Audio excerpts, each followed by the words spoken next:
if you've been trying to change your life, but you keep sliding back, this might be the missing piece. You wanted to quit drinking, but after the fifth person asks you at the birthday party, you give in. You wanted to cut back on sugar, but after that horrible meeting you had to go through today, you just need that chocolate. You wanted to journal for 10 minutes every day before going to bed, but you're so tired.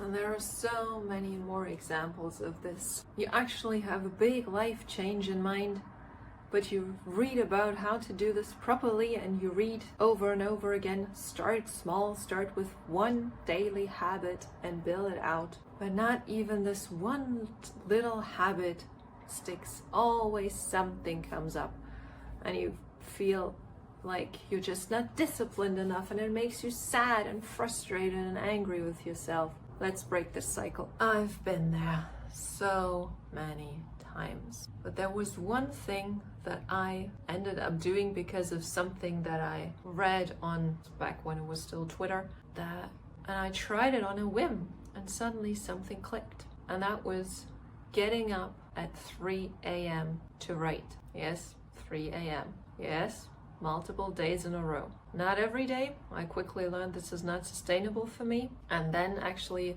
shortly after I tried that, I became pregnant with my third kid, and I found I couldn't do it anymore at all. But the idea stuck. Getting up a bit earlier than I would have to every morning to have time for myself, to have time to write and be creative.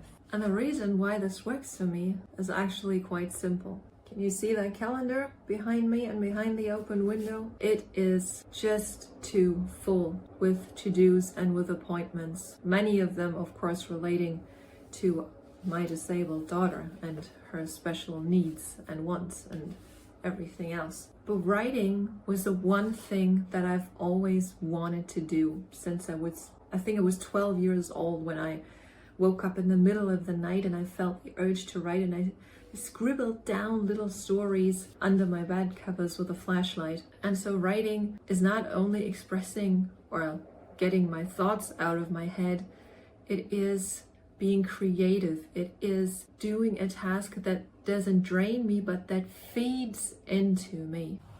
And yes, I can already hear you saying, but Christine, I'm not a writer. What do I do? You don't have to be a writer. That's just my example. But I am convinced that you and everyone else out there has something inside them, in their mind, in their heart, in their gut, something that they've been dragging around with them for weeks, months, years, some sort of creative thing, or a thing that involves creative thinking, creative doing. And the thought is nagging you, but you keep telling yourself, I don't have time or I don't have energy. That's the wrong approach.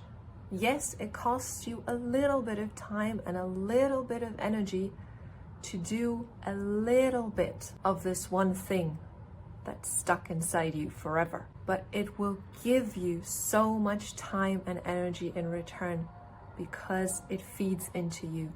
So think about, well, I bet you don't have to think about it. I think it is on top of your mind right now that I'm saying this. So give this one thing the presence in your life that it deserves. Start with one little move.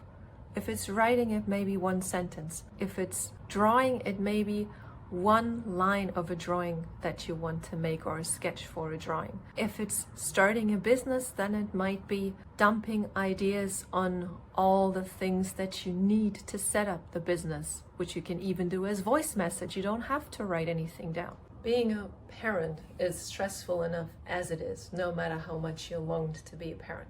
Being a caregiver, on top of that, is the same level of stress exponentially higher. Multiply by 3 kids, by toxic relationship, by society, and all of its norms that it imposes on you. But I'm 34 now, and now I am finally pursuing this writing dream that I've carried around with me since I was 12 years old.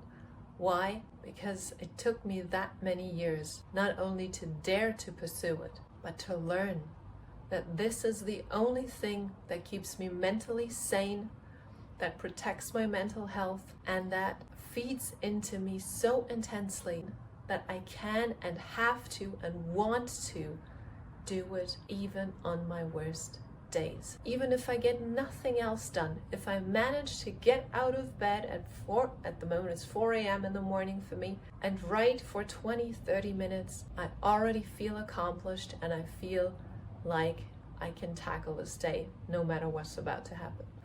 And I'm asking you to let this thought sink in, because when it does, it becomes so ingrained inside you. No journal in the world will ever get you to that intense amount of transformation that you can handle once you have that thought internalized. Last word of truth for today. Of course, this is just one of many micro shifts that need to happen to completely transform your life as a 30-something, as a parent, as a caregiver, all roll into one.